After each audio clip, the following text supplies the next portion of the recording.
What's going on, everybody? Welcome back to the channel. It's your boy Nderitu live at Nderitu Basketball HQ.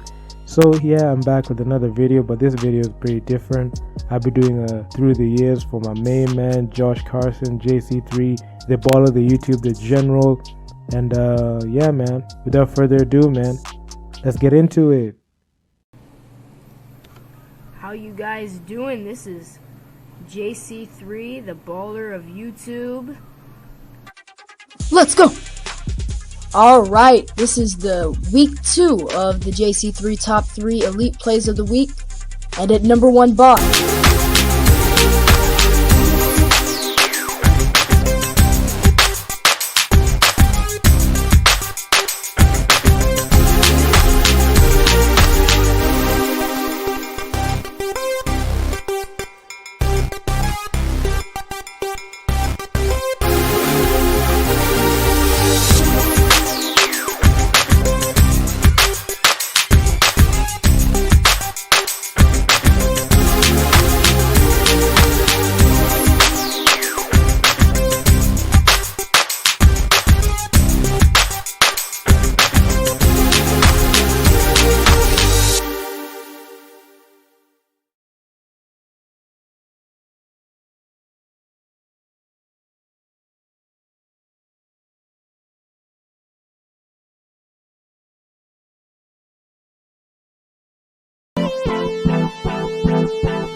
It's Carson JC3, we out here, you know.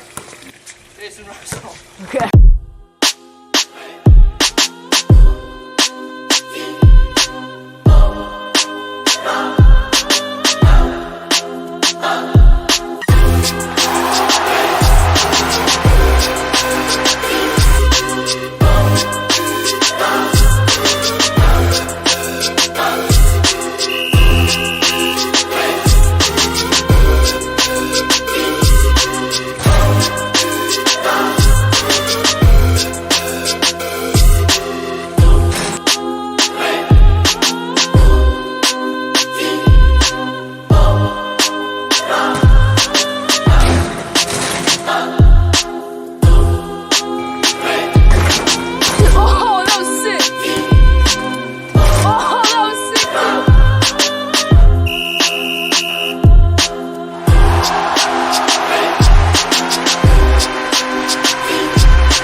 In the comment section below on the last video, you guys were asking me for more real life gameplay, but this time a 1v1.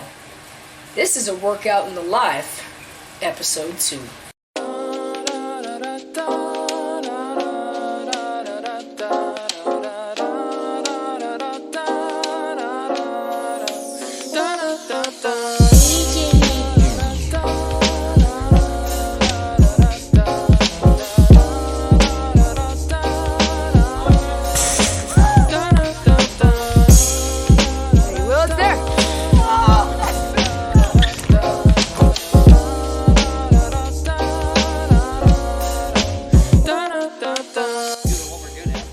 So our styles of game are both different.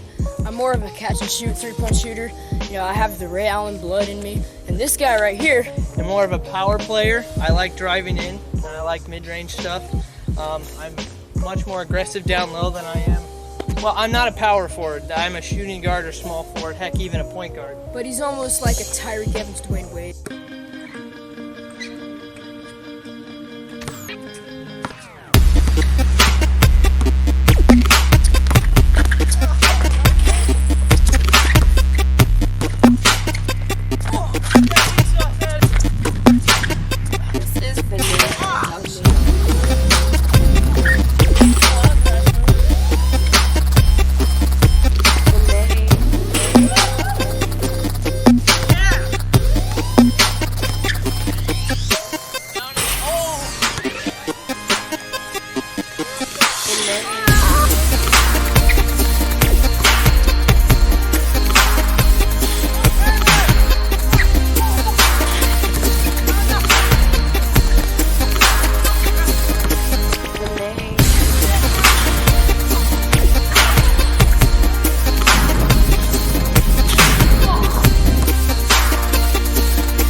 Dude, just stop. You're way off right now.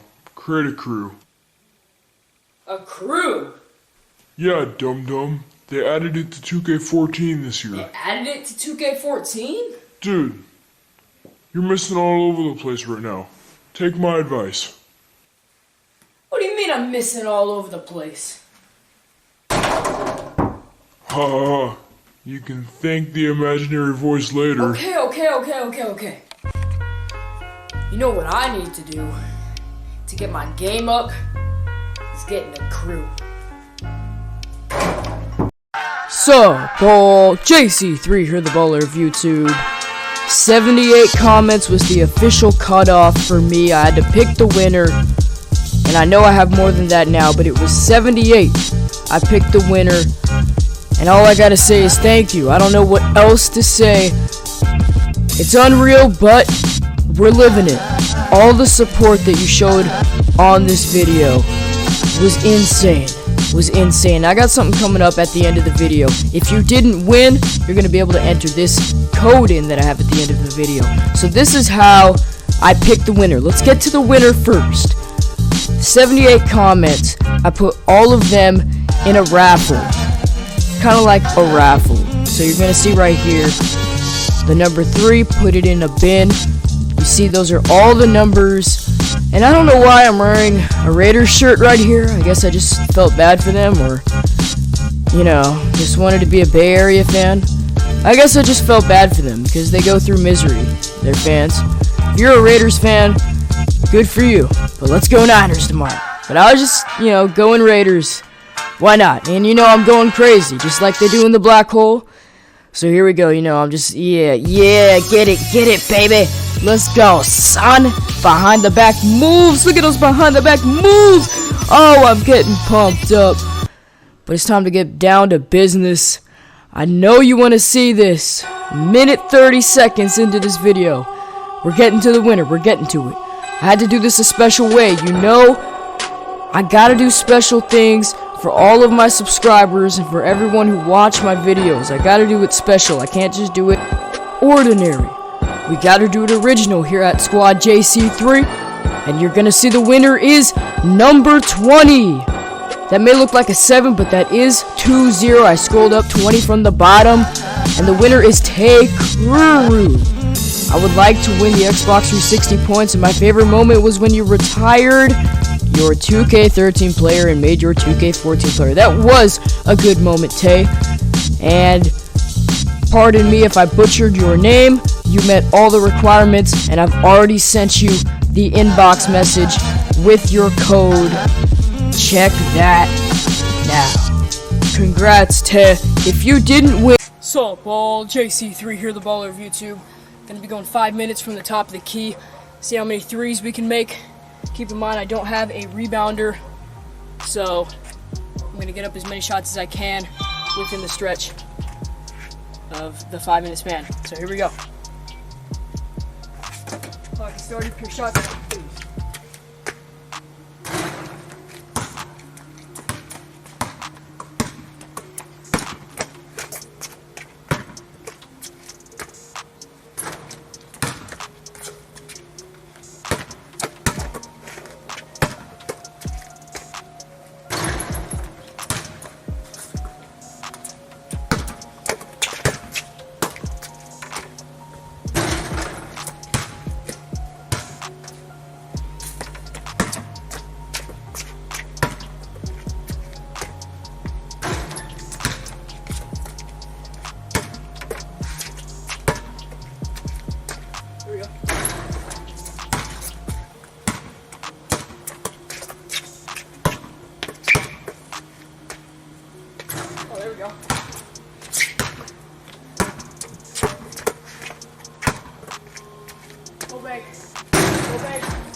Oh gosh.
I feel like a fool with that one. What happened there?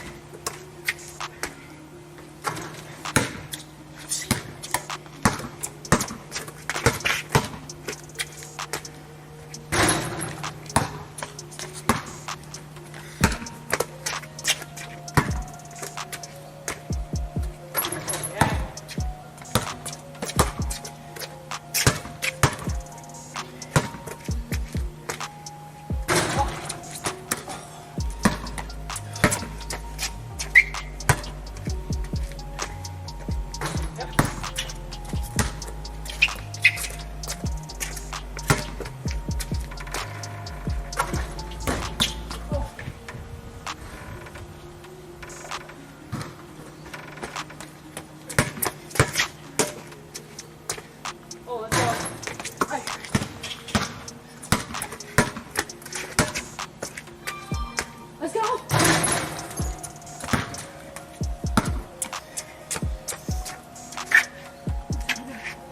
Okay.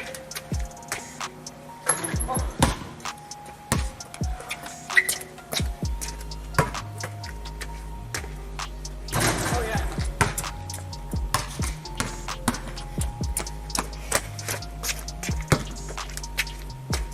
Oh. And then I shot it. Oh, no. Oh, my shot.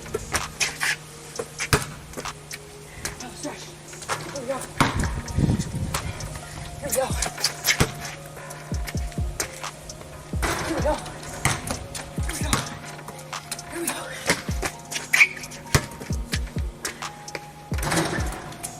Come on. Where are we at? Let's go! I beat it. I think I beat it. Let's go! Man, we made so many shots in a row, but whoo, we can always get better. All right. Thanks for watching. JC3. Oh, remember to like, subscribe, and share with your friends. Do this on your own too. It's a good drill. JC3 out. Man, I had the opportunity. I just couldn't pass up. I'm gonna go to where things have the chance to be the most lucrative. And surprisingly, that's not here.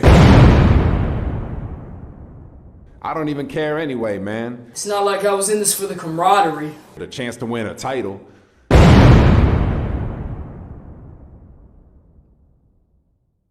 So, sorry everyone, but this just isn't for me, man. Thanks for understanding. Hopefully you all do. And if not, I'll see you around. If you're lucky. This is not the end.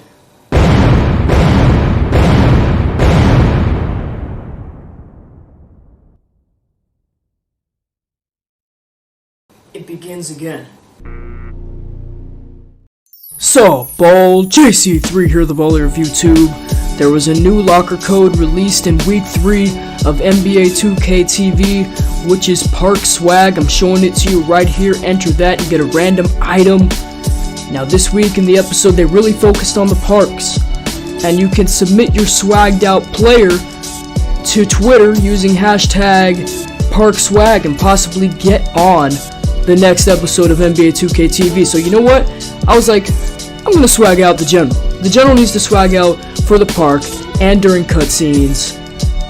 For game day, I equipped KD leg sleeves for both legs and also a wristband, which is upcoming. And if you haven't already, go ahead and check out my Team 35 Grand VC pack opening video. That is on the channel Sport. Go ahead and go over there. Holler at me in the comment section, Squad JC3. Represent out there at Sport. Now I got a green screen face cam video of the parks. I'm choosing Sunset Beach in this one. First part gameplay, it's a rivalry weekend, round 3, those are the prizes I get, and Sunset Beach has been balling it up. Sunset Beach has been balling out here. Past 2 weeks they've won the rivalry. So I'm trying to get those awards. See on the court there, dude for the Rough Riders finished it out 16-14. That was a close game. So I want to see this transition. I want to see how smooth we get into this game right here. What is this goob doing on the court? Look at this guy. He's just running off the court. This guy, he's guarding Invisiman. What is this? Some Casper Ghost out there, man. Okay, this guy's doing his leg pull stuff. Okay, we're ready. Let's get on. There's a freeze. Okay. We are ready for action here. Dude, I gotta tell you, the general in all those swagged out clothes, man. Dude, I'm feeling this. Look at this guy flexing over here. See, I know my stats aren't gonna be that great. I haven't played much. This is actually my first game, so I haven't played it all. So let's get it started. I'm so ready to do this, Squad JC3. Get over there. I jump. They're alleying. Okay, I was open for a second there. Give me this ball, fake, go in. With the lag. That was nice. Let me get something going here. Oh, so you can't dribble once they give you the ball? Okay, I'll take an assist, an assist. Sup, ball, JC3 here, the baller of YouTube. I'm happy. I'm happy. If you can't tell I'm happy, well, in 3, 2, 1. BAM! You want some Madden? You want some 2K? Face cam, green screen, coming. Leave feedback, comment section below. Madden 15, drop. 2K, bam. We are putting this up right now. Green screen, face cams. I don't know how excited I am to bring this to you. So smile. I'm ready to do this. Squad JC3, I gotta ask. Are you ready? Leave your feedback, comment section below. JC3.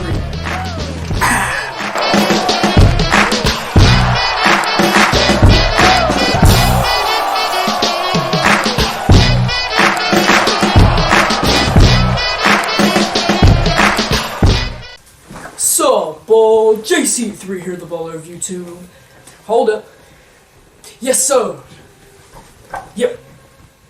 The general was now on the stage, hitting them trays in the defender's face, making them rage. You better watch out for them threes. JC! Got the ball. We on a 3-game win streak. And this guy, KG, baby!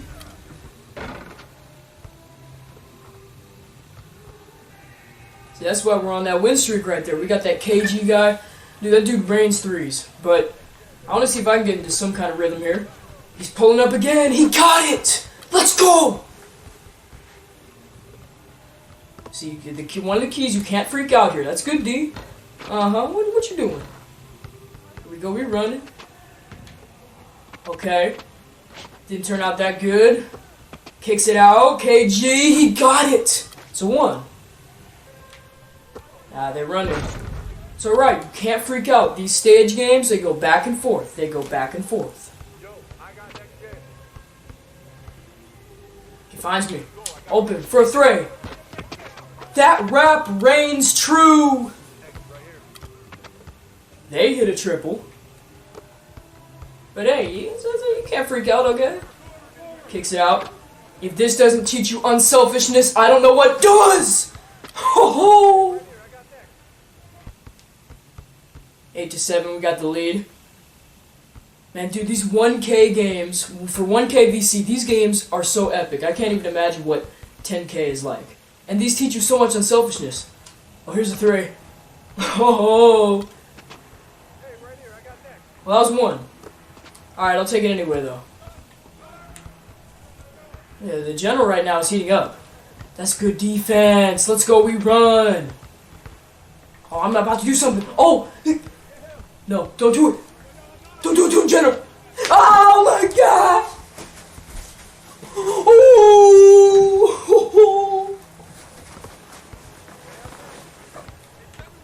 Get back there. That's good D. Good dive. Let's go. Unselfish basketball. We want the VC. Oh, that's good. I got the board. Pulling up. Why not? Go Steph Curry on him. On fire, Jack. Oh, boy. Oh, dude, KG. We're even flopping. Here we go. We got a 3-on-1 break. That's unselfishness. Beautiful.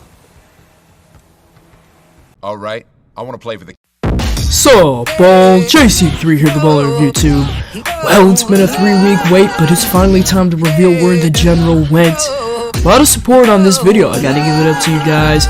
Go ahead and check it out. Click on the video on your screen that's playing, or check it out in the description below.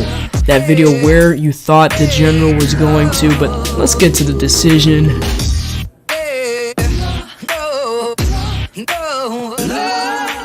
Okay, everyone, I know you're all excited to get started, and so am I. I just wanted to say that I'm excited to be here coaching this team. I think we have a great group of guys, and we've got a chance to go a long way. But that does not happen without us putting in the work, and that starts today with our practice. So let's go out there, let's go play hard, and take the first step towards what I expect to be a great season.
Sup, JC3 here, the baller of YouTube. Congratulations to the new 2015 NBA champions, the Dubs. They beat Cleveland 4-2, and they finished the regular season and playoffs combined with a record of 83-20. That is historically brilliant. Oh, look at this. You know what I gotta do. What a great night. What a great night. JC3 out. Bang! Hand down, man down.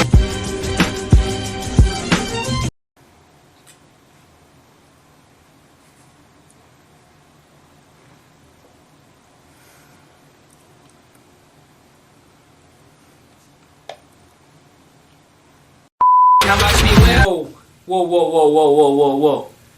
It's not time for whipping and nay-naying. It's time for the 2K special. What? No special effects didn't work out? No? So, JC3 here, the baller of YouTube. We have reached 2K subscriber squad, JC3, and again, just like all your other YouTubers that you watch will say to you, I gotta say, thank you. So thankful. First off, I'm thankful to God for giving me this vision to do this channel, even though I'm just doing this for some fun. You know, this really is fun. And, you know, I look forward to doing this. And you know what? When you go into something in life, You gotta look forward to doing it, and you gotta have a passion for it, and this is exactly what's happened here. So, as I move up here closer to you guys, today's special video is gonna be watching a video. It's gonna be watching a video, and it's gonna be watching the first video I ever made back in 2012. So hope you guys enjoyed this video today, and make sure to stay tuned through the whole video for the end, because we're gonna have some announcements about giveaways upcoming. Actually, two giveaways concerning 2K15, 2K16 as well. Chance to win some PSN cards, Microsoft points, whatever you guys want. So let's go ahead and get into it. Go home. Okay, it's that Lecrae intro. I like it. How you guys doing? That's throwback. Is JC3, the baller of YouTube. I literally came up with that on the fly. And this is my NBA 2K12 My Player. Pretty excited about this. Oh my gosh. His name's gonna be Josh Carson, and a point guard, a Syracuse, will come up because I like what they did this year with Scoot Jardine. Baby. I don't remember that. I don't remember that anymore. Fab Mello had to be hurt, this is an edited version of this video. The way the ball rolls, Whoa. you know, you never know what's gonna happen. So, I remember number this 3 is the time of Chris Move Auto Tune. Rip to the core. And I tried to do all that stuff. You can't do that stuff without auto On to tune. the next section. Alright, as we're going down, you will see that I have a left wristband. Anyway, this is the edited version of the video, so if you want to check it out, you just find it. Search up My Player, Josh Carson, NBA 2K12, MyPlayer.tmp, because I didn't know how to edit YouTube titles yet. So this is the edited version of it. And just for time those purposes in will this video. help me from hard falls in the paint and step back. And don't need no ankle braces. I will go with the long socks. Long socks. This shot is deadly right here. It can't be stopped if you That's use a logic. 2K logic. It can't be stopped. J Big kick 3. Just looks fancy there. It just looks fancy, so I'm going with it. It doesn't matter if it works. It looks good. What is really gonna take me away from those guys and make them go, oh my gosh. Dog, what am I doing, dog? The Elite 2 pull-up. So let's talk about those long socks. Yeah, let's do it, please. Anyway, I'm rocking the Beats by Dre. A little bit like the Jet, Jason Terry, G-E-T. Kenny I just Smith spelled Jet wrong. or Jason Terry? I said Who's the Jet real was Jet? spelled G-E-T. Might want to comment on that. And as you see, no one I'm now commented on who the real Jet was. Outside of the painted someone area. After this video, I bet someone will go comment Alright, on it. now we're on to the momentum shots inside. Take it from outside to inside like a boss. Like a You boss. want to know how to josh the CPU. You want to know how to josh the computer. You know, you could like, oh, that would work in real life. Yeah. But guess what? On 2K12, some of those moves don't really work. You have to know how to This josh is truth. I'm speaking the truth right here. I'll be This is using all that true. expression a lot. I'm joshing them right now. There's no logic in this video game. And look at that, like looking like Rajon Rondo right there. I'm and, speaking truth. You know, I like this. I had truth back then when I started. So about that Jet thing, just let me know what you guys Come on, think. dog. I knew what I was talking about. What do you think of my long socks? Just feel free to comment in the comment section. Just this is great. Make sure you watch your language. Because I can't really think of anybody who would like to see their comment section filled up with a bunch of bad That's truth. That's truth too. I spoke truth from day one. Thank you guys for your all day, baby. Understanding of that. I got rated pretty high. Okay. Graded pretty high. All you trolls out there, And I you said thought ranked. I didn't. I said I ranked. just downed you with that bad defense remark. Whoa, my gosh. That's right. Why am man. I embarrassing myself like this? Oh my goodness. So, pro guards I still where might it's be, at. so I got that Can't have voice dunk crack going packages on, man. yet. I don't know Get what's that going up to on with that. 88.5 just buy a dunk package. Oh my gosh, that's too much. That is too much. Oh my goodness. What's up, all? JC3 here, the baller of YouTube, the general. It is that time again, March Madness 2016. It is tournament time. We've done this for the past couple of years. 2013, I know we did it. We picked Louisville. We got that right. I don't know if we did it 2014, in which UConn won. Last year, 2015, we picked Arizona versus Duke in the title game, picking Arizona to win. Duke ended up winning against Wisconsin. of course. But anyway, 2016, whole new opportunity. It's been a crazy year of college basketball. I've watched more college basketball this year than any other year. Definitely going to be some upsets. Let's get into this. Hello, this is a correspondent from NBA Injury Reports, and I would just like to make this remark. I am not getting paid to say this. Wait a minute. Head on over to NBA Injury Reports for the most accurate NBA injury reports in all of the NBA social media world. If you want the news, if you can handle the truth, head on over to NBA Injury Reports. Remember, I'm not getting paid to say this. Sup all, JC3 here, the baller of YouTube, the general. And today, you know, you guys have been seeing, if you haven't seen, in my GM, my league, NBA 2K16, your most reliable source for accurate injury reports is NBA Injury Report. Today we're representing the Warriors, the city. We have the Warriors roster in here. Let me just scroll down to that. Boom. My GM, my league, I'm telling you, some of the craziest injuries go on in this game.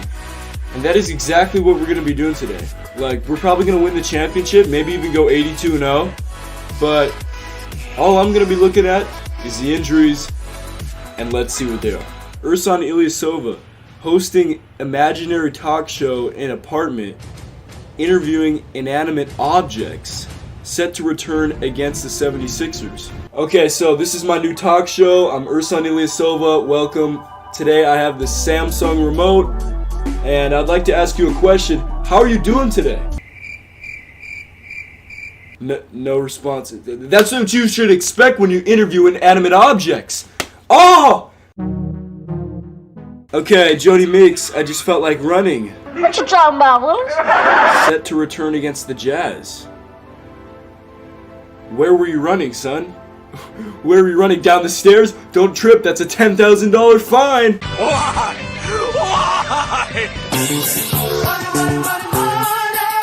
Mason Plumlee couldn't find lemongrass anywhere. What? Do I have to go to a specialty store?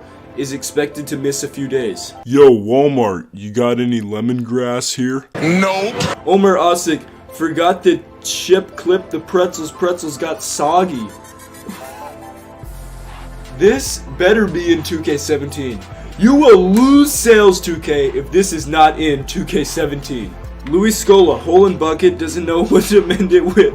I have no idea what you're talking about. Would you ever consider trading Stephen Curry? I've gotten really good at ignoring people. Okay, that looks about it. We are past the All-Star Weekend, the 3 days of All-Star Weekend, and then the day after. So hopefully no one went crazy.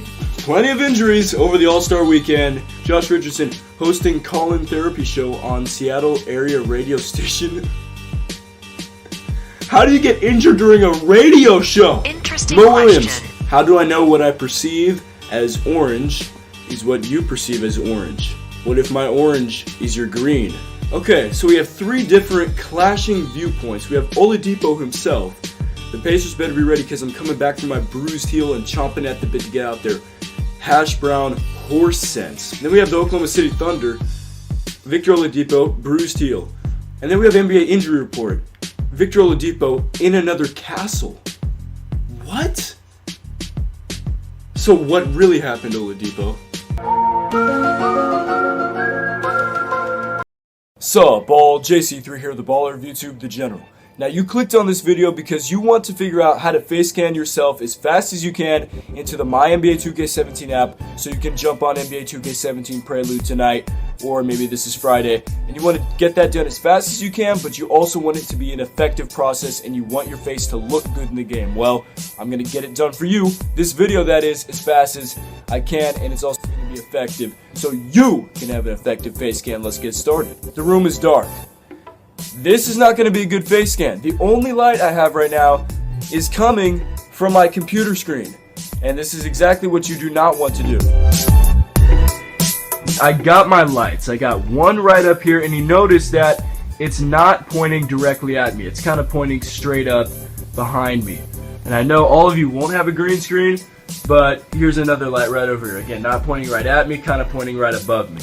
And the chair's right there. I want to angle this in an angle that's going to be above the chair. Okay, so you see me here. If I were to do the face scan in the app right now, wouldn't be that bad. So that's number one. got a couple lights like that, fine. But say you don't have lights like that, here's option number 2 for you. So you are going for the budget scan. You are just using very basic lamps such as these. And these are very basic lamps. I'm going to show you how to do this. This lamp going right here, and I've got this lamp going right here. And this lamp here is not pointed directly at me. See me right now? This is an example of what you don't want to do. You don't want light coming under you like this, making you look like a ghost. Come on now, you don't want that. If you got a couple of lamps like this, and then you got your headlight on, maybe even a closet light, which I got my closet right next to me, so I can even turn that on too, you'll be fine. You'll be fine. You'll be able to do your scan. As you see right now, obviously with the green screen, more advanced lights, hey man, it looks a little bit better. But you know what? You could definitely make it work with some lamps. Just make sure, my recommendation to you, don't put them under you anywhere, because that's not good. You want more light coming at you, but kind of off to your side, pointing off to your sides, not staring right at your face. And don't have the light coming from underneath you, because that's going to make you look like a ghost. You don't want to look like no ghost in 2K17. You know what I'm saying? You feel me? Okay, so that's going to be it for this video. If you enjoyed it, make sure to leave a like. Share this so people know how to properly face scan, because you know what? The technology is better this year in the app, so it shouldn't be as much of a struggle as it was with the Xbox camera, the Kinect, or the PS4. Make sure to leave a like. Get ready for some 2K17. Sup, all? JC3 here, the baller of YouTube, the general. Today we got an NBA 2K17 My Team Challenge, and basically we are involving Sports Jeopardy in this. Now I gotta watch this show a lot during the Olympics. It's a good show, you know, at least on this show I can get about 2 of the questions right instead of regular Jeopardy where I get about 1 or none. If I don't finish in the green, if I don't finish with positive money, make it to Final Jeopardy, then I have to go on the auction house right here in 2K17 My Team, and I have to purchase the first card that comes up if I can afford it. I own what? So boom, there you go. I would have to buy the first player that comes up. This one was Tyler Ennis for 2,200 MT, which is grossly overpriced. I did not wake up this morning with the thought of, wow, maybe I should spend over half of my savings on a bronze 65 overall Tyler Ennis. Like literally, that did not cross my mind. Sup, all? JC3 here, the baller of YouTube, the general. Today, we're doing another one of these NBA quizzes. Can you name the National Basketball Association teams? We have to name all these teams, but we have to do it not in 6 minutes. Can you half 6? 3. We're doing this in 3 minutes, and guess what? I'm going to do this because I ain't no average Joe. I'm Josh. That's the fact, Jack! Right now, leave a comment, right now. Tell at this point in the video, whatever point it is, am I going to do it or am I not going to do it? Let's get going right now. Here we go. So we have the Suns, we have the Kings, Lakers, Clippers. That's 4. Suns, Kings, Lakers, Clippers. A few inches later. Warriors. Wow, I forgot my own team. Wow, that's bad. Okay, okay, next up, Trailblazers.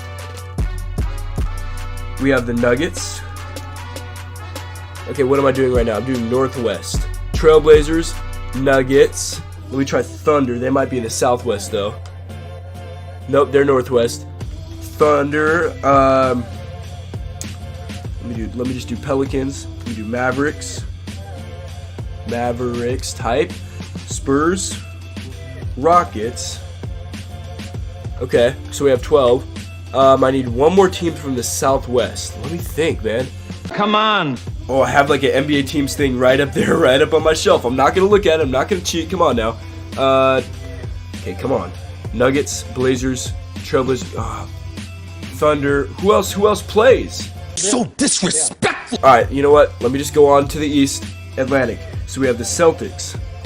We have the Nets. Stop it. Get some help. Knicks. Oh my gosh, I'm blanking. Raptors. We have Pacers. We have Bulls. Oh my gosh, I just thought of the West teams. We have Grizzlies. We have Timberwolves. I think that's all the West. Is that? Yes, we got. No.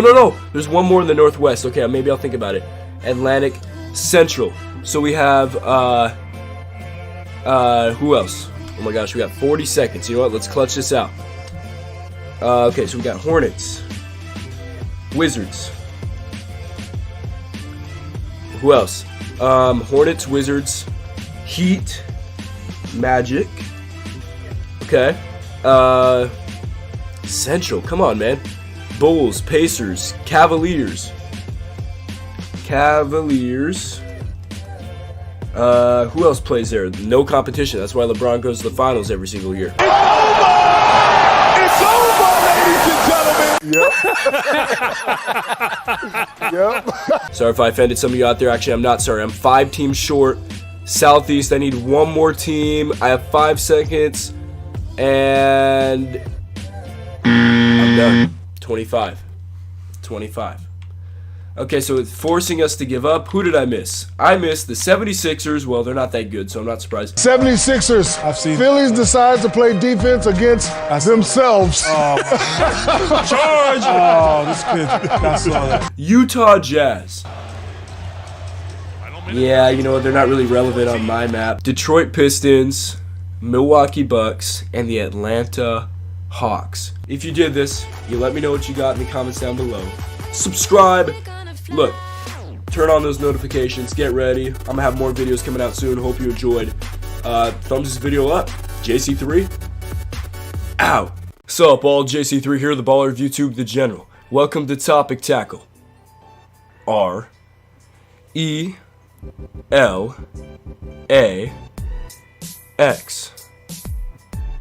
Relax.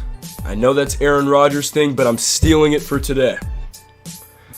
Last night, the Golden State Warriors lost by 29 points to the San Antonio Spurs, and they did get exposed at home. Opening up with Kevin Durant, they got exposed. Before I even start talking about them, you obviously know where I stand on this.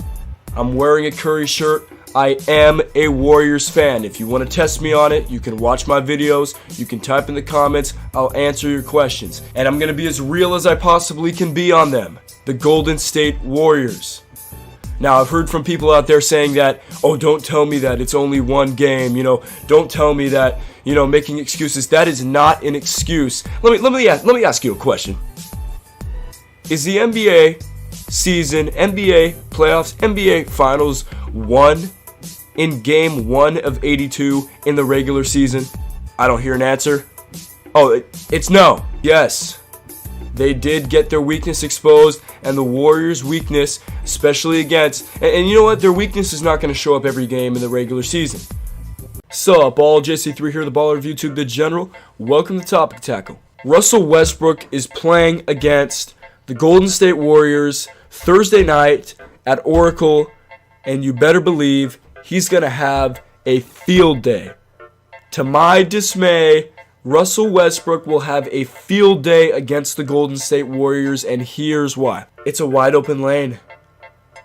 LeBron James, Bogut goes out, no rim protection, layup, layup, layup, layup. Warriors now, Pachulia, layup, layup, layup, lane, lane. They can't stop big guys, they can't stop guards going in there. Oh, then Westbrook going to go in there, kick it over to Steven Adams, dunk.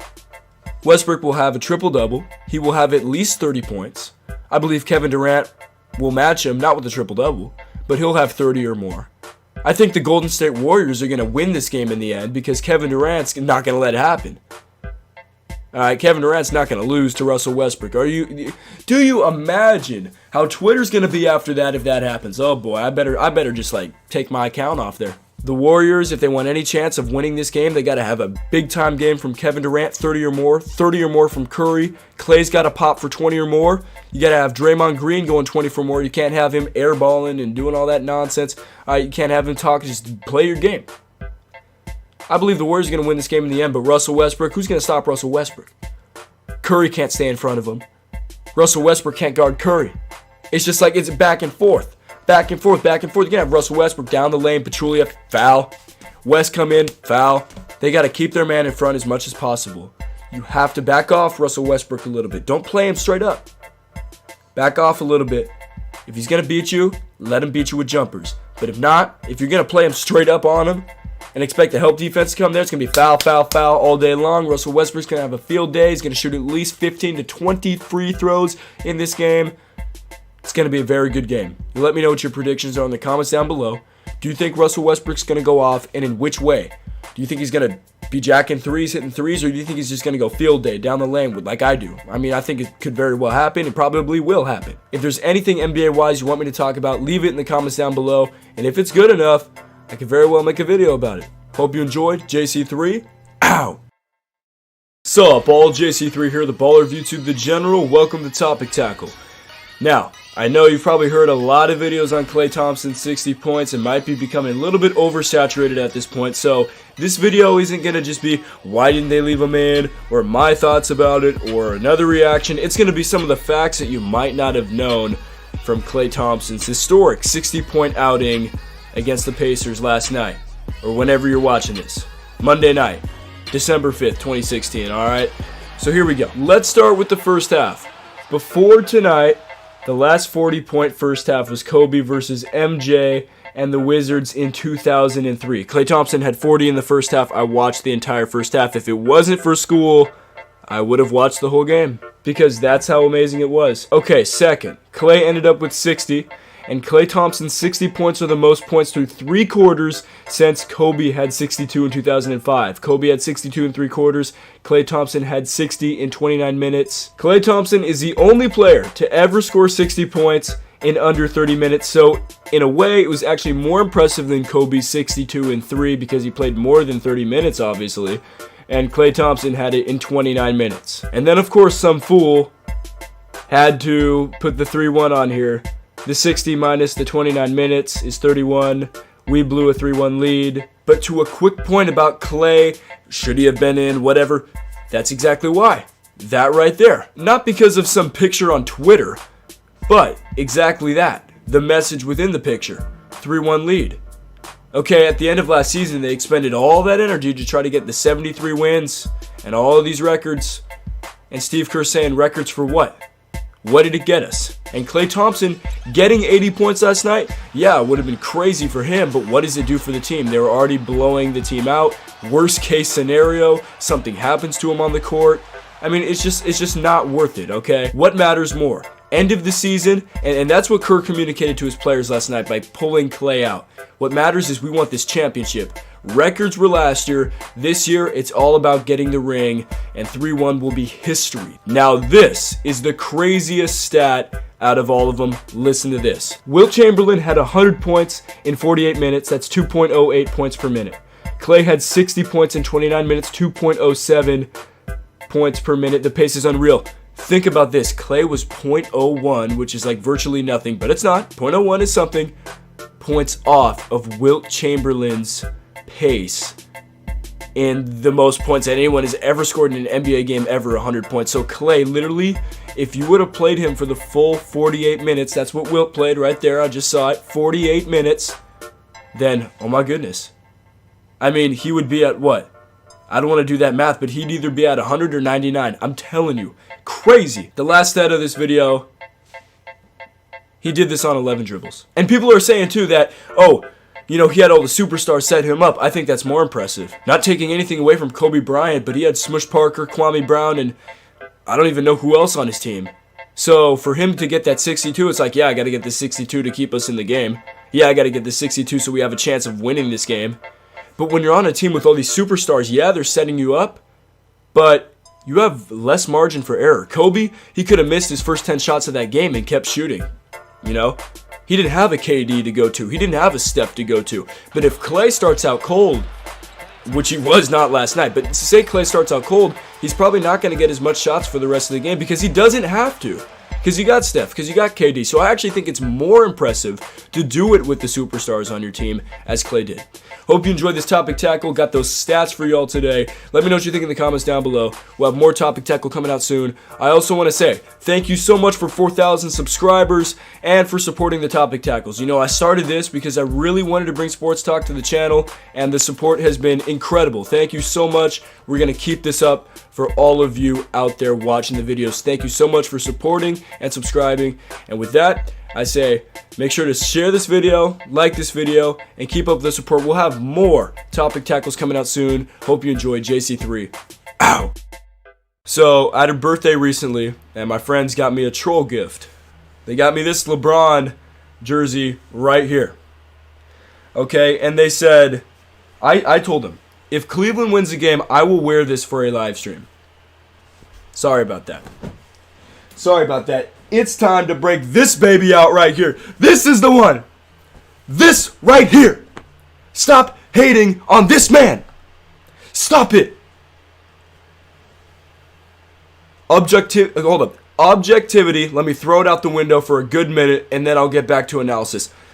This man, you can still hate on him if you want. I see Twitter. I've already seen Twitter.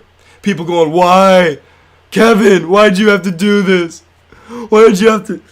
Oh, he'd be a hero if he would have stayed in Oklahoma City. I'm already seeing all this. Stop it. This man is clutch. Stop saying he's a choker. This man is clutch. And he's one game away from being an NBA champion. This man is the best player in the NBA and showed why again tonight. This man I don't like, but I have a lot of respect for. See, what's the problem in society today? Hold on, let me go off for a minute right here. Let me call this a rant for a minute. Josh's rant. What's the problem in today's society with simply saying, I don't like the man that much, but I respect him? Huh? Then you want to call me a hater? Huh? What's wrong with that? Yeah, I'm going to go off for a second. I don't like this man, but I respect him. He is out there going against one of the greatest teams of all time and nearly won that game tonight with some help from Kyrie, but hey man, everybody's got teammates. This man is a great NBA player, the best player in the NBA. Okay? I take nothing away from him. I don't really like him. I don't really like his team, but I respect him. With that being said, you could do the same for this man. You could do the same for this man. You don't have to like him. You don't have to like his team. But stop hating on him. Respect him. This man is clutch. I don't want to hear how he's a choker. He just hit the biggest shot in the biggest finals game. That's it. That's all I got to say. Put some respect on this man's name right here. All right? I see all of you out here. I'm going to get into immediate analysis, and hopefully this computer can hang up with me because you know what? I got some stuff to say. So anyway, yeah, you see what's up there. The Warriors have a 3-1 lead in the NBA Finals. It is true. It has happened. And yeah, I know what y'all are going to want to see. There it is. No, I'm just kidding. I'm a man of my word, right? So my friends, I told you in the stream the other night that my friends got this for me for my birthday the other day. And I told them, if the Cavs win a game, I will wear this on a stream. So I don't know how I feel wearing it, but it doesn't matter because I'm a man of my word and I'm wearing it anyway. And so y'all aren't here to see me talk about myself in a Cavs jersey or complain. Y'all are here to get some analysis of this stream. So I will be going back to the chat. Let me go ahead and just open this up by saying that Cavs went off from 3. Did we see that? And first off, let me have my opening statement right here, right? Because I know a lot of you have been angry with me because of my favoritism toward Golden State. And I'm not going to hide anything. I want Golden State to win the series. I like the Warriors. But I'm also not complaining about the outcome of this game. I am also a fan of high-level basketball. And more basketball? Absolutely, I want to see it. For me, I mean, as long as Golden State wins in the end, I'm okay. But even if they don't win, right, it's not the end of the world. It's just a game. Some of y'all take it too serious out there. Now, you know where my favoritism lies, but I'm going to be honest with you. I'm not going to be someone who's going to complain just because Cleveland won, like all of y'all have been complaining the whole time how Golden State's been winning. I'm not like that. I like to see high-level basketball. I prefer one team to win. But if we have more basketball to see before I got to start watching nothing but the Big 3 League on FS1, if you know what that is, you can shout that out in the comments, then I'm not going to complain. Tonight was a great performance. Out of the main 2 players on the court tonight, Kevin Durant, well, He wasn't a main two player, but he did have 35 points. The rest of the Warriors were kind of eh. LeBron James and Kyrie Irving, man, 40 for Uncle Drew. Always liked Kyrie Irving. I've always liked Kyrie Irving. Not LeBron, but Kyrie. How can you not like the Uncle Drew stuff? All of that. 40 points on 15 for 27 shooting with 7 rebounds and 4 assists. And can we just talk about really quick? Oh, that's funny. LeBron James has 31 points, and now Golden State has a 3-1 lead. Let's just hope nothing crazy happens this time. I know Cavs in 7 is a popular hashtag now. Can we just talk about really quick before I dissect more of what went wrong with Golden State? Cleveland, 24 threes, man. 24 threes. And can I do the math quickly off my head? 24 three-pointers. Actually, I'm just going to go to the calculator. 24 times 3. 72 points. So they had 72 on threes, and Golden State, I believe, only had 10 threes. So, I mean, there's your difference right there. There's your difference. I see you out there, George Williamson. I do have the jersey on of the King. That's because I'm a man of my word, okay? And I told y'all that I was going to wear a LeBron jersey if they won a game. So here you are. And I'm just waiting to see everybody who came out here criticizing me. I'm waiting to see you come out here in the chat. I'm waiting to see you. Don't shy away now. Don't shy away now. All right? All right, so let's go ahead and dissect this more. So before we get into the refs, and I'm not going to be huge on the refs, all right? I'm not just going to be one of those people who just blame it all on the refs because Golden State lost, because my team that I like lost, okay? But first, Durant, 35, played a great game, okay? 9 for 22 is all right, but still, he had his 35. I don't know what in the world happened to Steph Curry. He reverted to the 2016 Finals Steph Curry with only 14 points on 4 for 13 shooting. 3-pointers, he was 2 for 9. So that is just... And then Klay Thompson with 13. So that's not going to work. You notice all the games that Golden State has won. I believe Durant and Steph have both had 30 in both of those games. So it's just not going to work if Steph's giving you only 14 points while Kyrie took him to school this game, as we saw in the previous finals, and dropped a 40 spot on his head. So that was impressive from Kyrie Irving, but just not enough. For Golden State, their defense was atrocious. They gave up 86 points in the first half. They were scoring just like they always did. I think they had 68, and that was their common pace, that they've been having.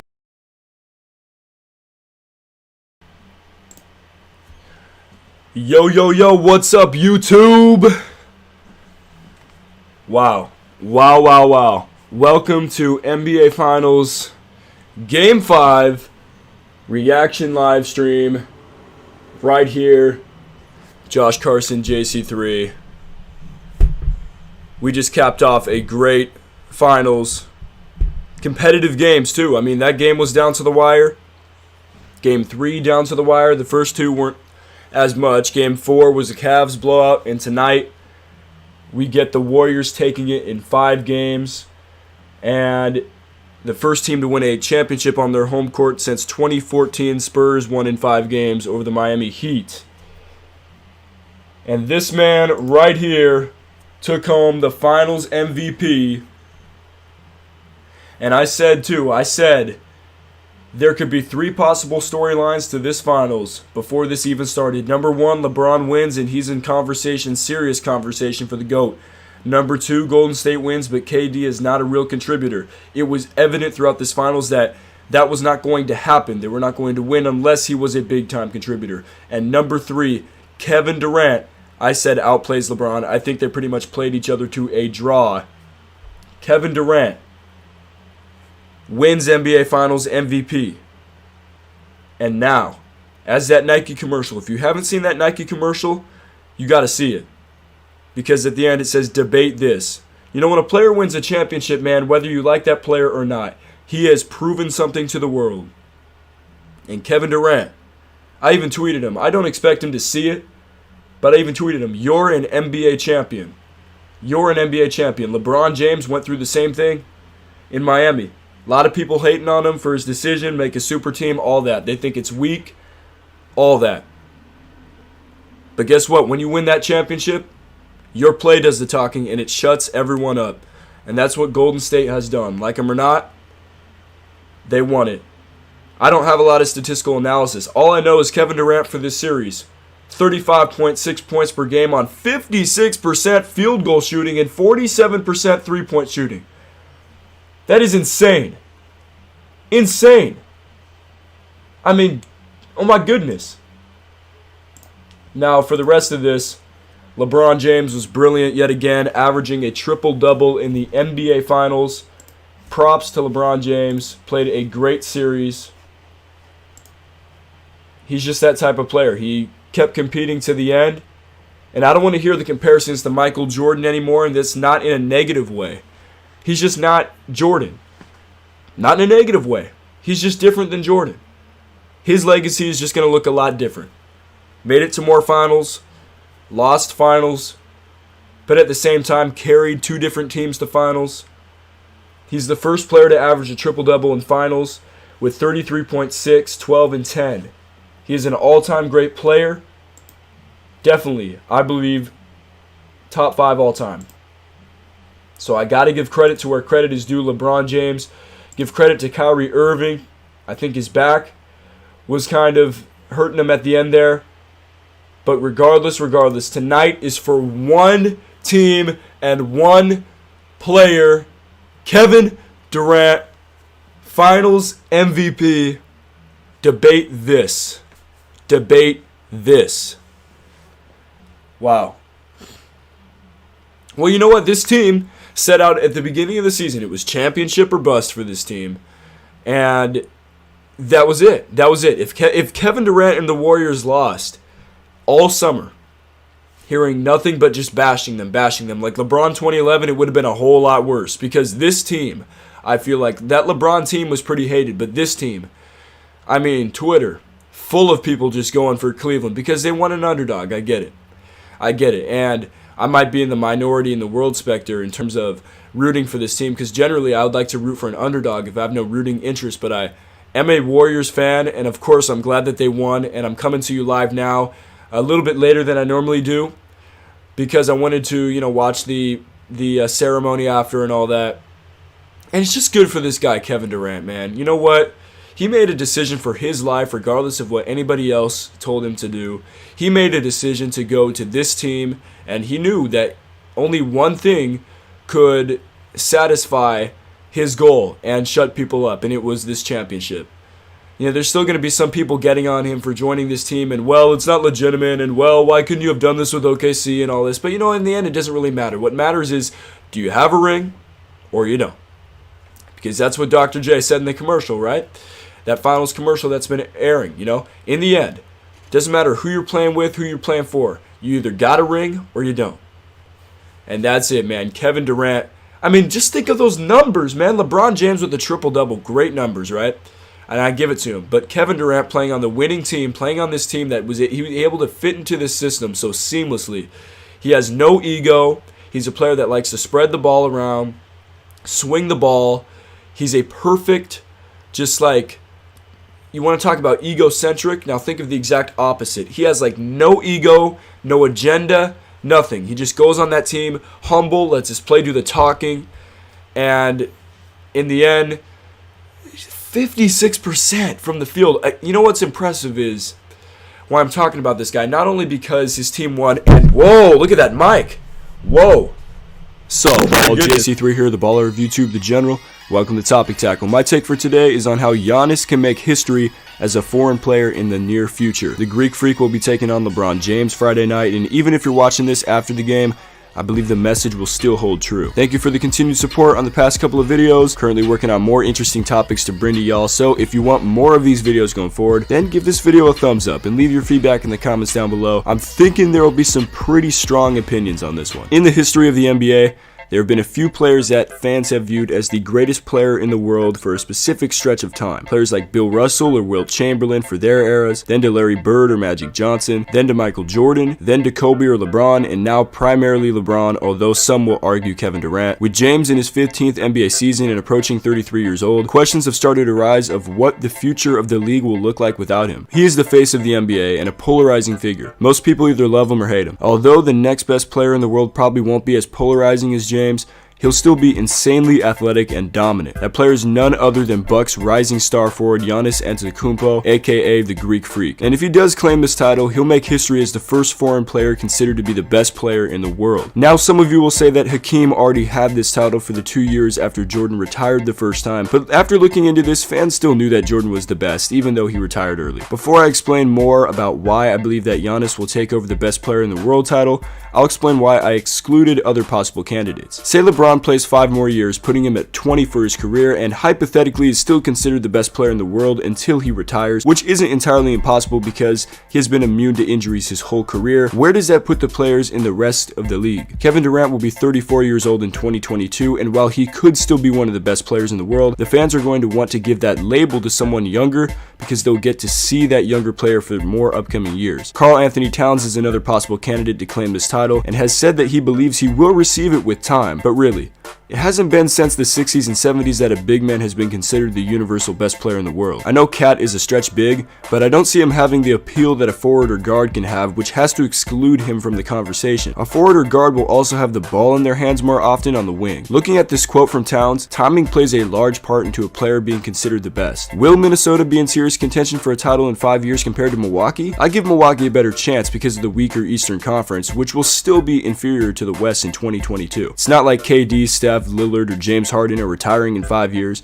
and all the young talent on teams like Phoenix, Sacramento, and the Lakers will be better as well. So we are left with Giannis, who already has the appeal of a future legend to fans, coaches, and players. Kevin Durant recently said that Giannis could end up being the best player to ever play if he really wanted to. In preparation for the Cavs matchup against the Bucks, Ty Lue said he's a complete player, so he's tough to guard. A lot like LeBron James in transition as far as pushing the ball, attacking the basket, and getting into the paint. He's really developed into a great player. Giannis started off his 5th NBA season strong by getting to the rim and dunking over defenders, on his way to 37 points and grabbing 13 boards against the Celtics in Boston, the first stop on his MVP campaign. While Giannis can put up the stats, a couple other numbers make him unique and a fan favorite. 6 foot 11 inches tall and a 7 foot wingspan. The next step in Giannis' progression is to improve his 27.7% career 3-point shooting mark and lead his team deep into the playoffs. I believe he can do both this season and make his name known even more. With his physical traits and skill set, the only thing that's going to make people hesitate to call him the best player in the world within the next 5 years is trying to pronounce his name. So let me know what you think in the comments down below. Is Giannis or someone else going to be the best player in the world after LeBron retires? Remember to subscribe, like, and leave your feedback in the comments down below, and we'll be back with more Topic Tackle soon. JC3, out!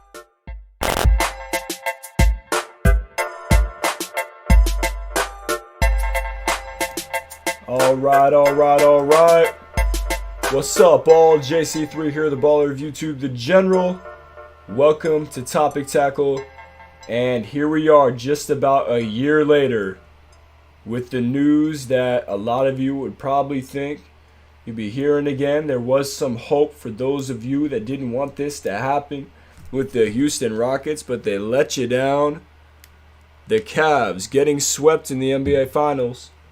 2018, the Warriors going back-to-back. 4 games to nothing. Winning this one by a final of 108-85. Kevin Durant is your finals MVP. I'm going to get into my rundown of this game, my breakdown of this game, and then I'm going to take a lot of questions tonight because it is going to be the last live stream until we hit our NBA draft reaction. We're going to get back to the regular videos after this on Topic Tackle. Thank you to everyone who's tuning in. I'm just going to check out the chat right now. Already got the mainstays in here, man. Big respect. George Williamson, King Kaiser. And here they are. They're in the game. A lot of news breaking. I'm going to break it all down for you right now. And I'm going to ask a lot of questions too. LeBron's future, we'll get into that. Should Durant have won Finals MVP? We'll get into that. But the first thing I want to start with, as I'm here with you live on Topic Tackle live stream following Game 4 of the NBA Finals, is that LeBron James, the news has just broke not that long ago that he played with a serious bone contusion in his right hand after punching a whiteboard following the Game 1 loss. And I know the greatness of the Warriors, we'll get into that, and we'll get into all of the contradictory statements that people make and everything. I'll get into that, trust me. But the first thing that I want to get into is LeBron. So, in my Game 4 notes, I just noticed the main thing was LeBron not putting in defensive effort. Bleacher Report tweeted out after the first half, basically, all right, guys, you take it from here. I'm a dip early. And it was LeBron talking to a huddle with that caption. And LeBron is a great player, and he's put in a lot of effort this season, this postseason. They would not be in this position without him. But I feel like, in a way, he let his team down tonight. And a lot of us could say, well, what do you want him to do? You know, he knew he wasn't going to win. He knew he wasn't going to win the series. But as a leader goes, the troops follow. And LeBron tonight was not a good leader. And I don't want to sound like I'm criticizing without providing any backing. It just, the whole game, defensively, he did not hustle to assignments. I know his whole team switches, but he did not guard the best player yet again. Switched off of Durant many times. I feel like he really gave up in this game, and he rubbed it off on the whole team. And there's a bunch of Cavs timeouts where LeBron sitting on his high chair and basically just routing out his teammates, and that image and that timeout kind of defines the dysfunction around that team. And a lot of it does have to do with the organization, but a lot of it does have to do with the attitude. Not the play, but just the attitude that LeBron brought to his play, which therefore affected the play. Sup, all, JC3 here, the baller of YouTube, the general. Welcome to Topic Tackle. My take for today is on why it's time to give Kevin Durant the respect that he's earned over his career, and especially in the past 2 years. Very similar to my video on the real reason why KD left OKC last year. I'm ready for the controversial comments and opinions, so make sure you check that video out from last year. Leave a thumbs up or down on this video, because whether you agree with me or not, I want you to leave your feedback in the comments down below. Let's get that discussion going. More Topic Tackle coming soon. Make sure to like or dislike this video for that. Alright, I'm good with it. I ain't worried about no hater. It's officially July 4th, and this day marks the 2-year anniversary of which Kevin Durant claimed his independence from the Oklahoma City Thunder in free agency. With all the big-time names on the move in this free agency already, Durant's second Finals MVP and second ring in 2 years may be starting to slip your minds.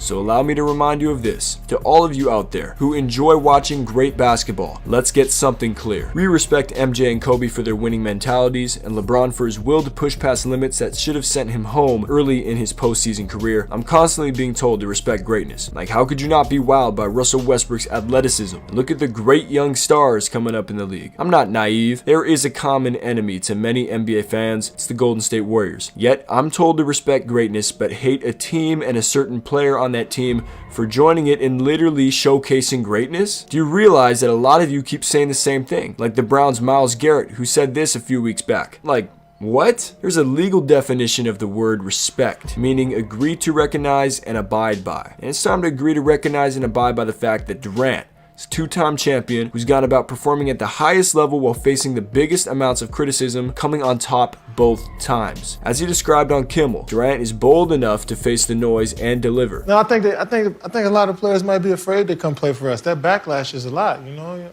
I don't know if guys ready for that. You know, to respect someone, you don't have to like them, so I'm not telling you that you gotta like KD, because I recognize that once he made that decision 2 years ago on this very date, he lost a lot of fans that he's not gonna get back. But I argue that he has gained a lot of respect that many of you still aren't giving him because of feelings. Check the stats. Watch the tape. KD is a once-in-a-lifetime talent. He's fulfilled every expectation placed upon him since joining the Warriors. You say he's supposed to win? 2 years, 2 rings. You say he's supposed to dominate? 2 finals in Golden State, 35.2 points per game, 8.2 rebounds, 5.4 assists, and a Finals MVP in 2017, 28.8 points per game, 10.8 rebounds, 7.5 assists, and a Finals MVP in 2018. And some people, even professional athletes, say this guy is riding coattails. What else you want him to do? As I mentioned in my past live stream, to make the argument that Durant can never be validated unless he wins on his own is illogical, because it has never happened. Every star player needs help to win titles and teammates that can work with them and complement them the way they play the game, which was not what Westbrook ever did for Durant. Here's a news flash. LeBron has never won a title by himself. He had Kyrie and Kevin Love in 2016, and if you want to discount Kyrie's impact like a lot of you did to elevate LeBron, look at what happened without Kyrie in this year's finals. We all felt like LeBron had a raw deal this year in Cleveland, but according to many of your logics, we shouldn't have felt bad for LeBron at all, because he's doing what any star player should do. Try to win on their own. Don't you see how you contradict yourselves at every turn? There was a point in Miami after LeBron won his second title and second finals MVP that the hating became old because he accomplished what was expected of him. For me, I can't worry about what everybody say about me. I'm LeBron James from Akron, Ohio, from the inner city. I'm not even supposed to be here. So what everybody say about me off the court don't matter. I ain't got no worries.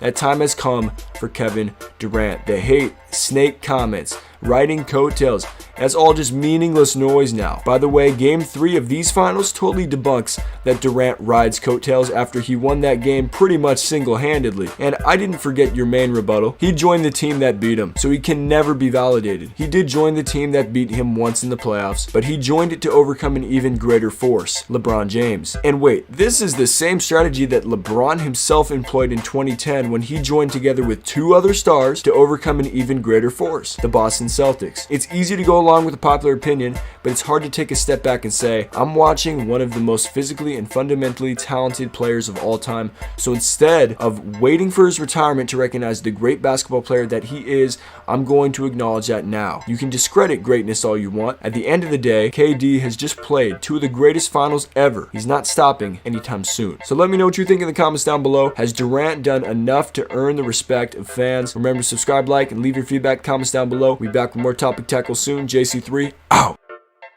Sup all, JC3 here, the baller of YouTube, the general. Welcome to Topic Tackle. My take for today is on what many to believe to be the 2 most impressive scoring streaks in the history of the NBA, both set by Kobe Bryant, both to be examined in detail. But first, a shout out to everyone who has been tuning in and leaving feedback, especially on these last 2 videos on the Harden Volume 3 and LeBron's possible hint at leaving Cleveland for Miami. I appreciate it all and look forward to replying to your comments down below, so make sure to leave a thumbs up on this video and comment your opinion below on these scoring streaks, whether you really think they were all that or not. The Black Mamba ranks 3rd on the all-time scoring list with 33,643 total points, and it makes sense considering some of the ridiculous scoring streaks he's had throughout his career. Let's start with the 40-point consecutive scoring streak from February 6th through 23rd, 2003. Bryant posted 40 or greater in 9 straight games, tying him with Michael Jordan for the 4th longest such streak in league history. Wilt Chamberlain holds the top 3 with 10, 14, and 14 straight games of 40 points or more. And not to diminish these accomplishments, but Wilt played in a totally different era and dropped in buckets over part-time NBA players, so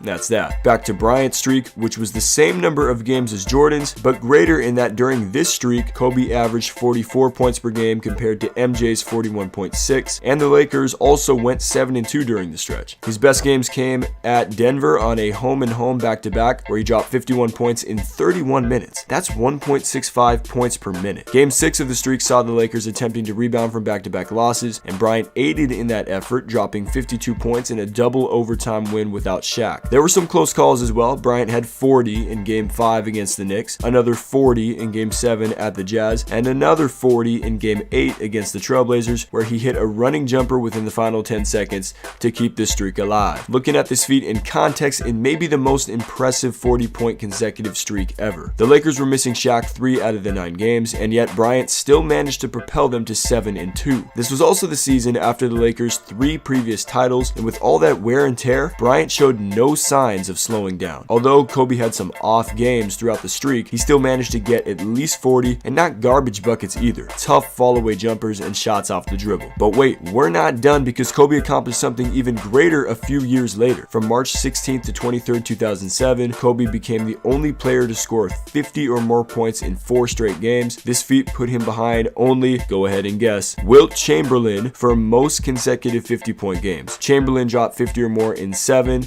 6, 5 straight games during the 1961-62 season, and at this point we'll just call him a cyborg because that ain't real. Back to reality, where Bryant just dropped 50 or more in 4 straight games, and it may be more impressive considering the circumstances. Bryant was playing on the worst team in his career. Well, maybe the teams at the end of his career were worse, but for a playoff-minded Bryant in the prime of his career, his situation was less than ideal for sure. In order to gain timely wins, Bryant needed to drop loads of buckets because Kwame Brown wasn't going to. It started with 65 against Portland, and it was much needed as Kobe sent the game into overtime with a 3 and went on to do stuff like this in overtime for the win. He followed it up with a 50-point game against KG and the Timberwolves, where he would pull a move dubbed "No Sportsmanship for the Hall of Fame CPU" by one Chris Smoove, scoring a breakaway jam in the closing seconds to reach 50. The next game was at Memphis. He had 60. He did this, and a little of this. Finally, Bryant ended by dropping 50 at the New Orleans Hornets. 50 or more in 4 straight games,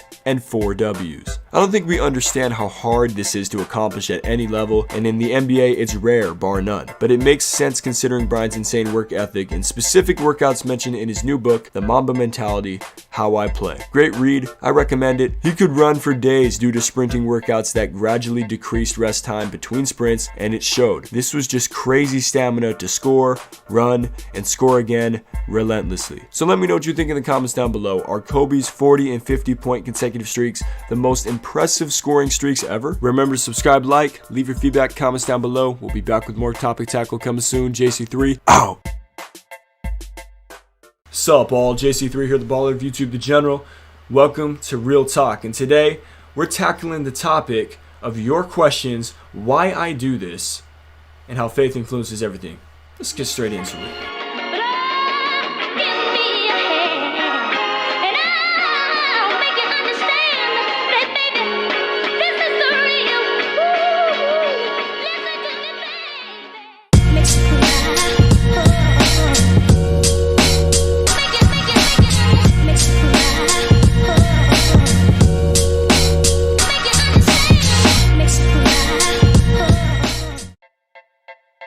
Why do I do this? Why do I spend time making YouTube videos? Real talk is to influence, positively inspire, and prep myself for a career in sports broadcasting. That is something I've been interested in since day one. Commentating has always been something I've loved to do, and this channel is just an outlet to further that passion, and I'm glad that I get to bring it to you. Does faith influence everything that I do here? Real talk, it does. If you haven't seen before, I've left a comment, Bible verse, nearly every single video. I'm an unashamed believer. Romans 1:16, I'm unashamed of the gospel. It's the power of God into salvation for everyone who believes. And this channel is also for everyone. I reject the label of this being a Christian sports channel. I reject that with everything within me. But you need to understand, I'm not going to hold back my faith. This is something that you can take some assurance in when you watch my videos. I don't do it for money. I don't do it for views. I don't do it for numbers. Even if I put out a video gets 1 million views, I don't slack off on the next one. I don't say I've made it. And as someone who takes time and invests their time in me, I'm appreciative to you. And I'm never gonna shortchange you. You're gonna get my very best at everything I do. And that is something I can guarantee to you. Before I start answering your Q&As, I want to do a quick lightning round of questions. So here we go. What are my top 3 shoes? Tied for third is the KD10.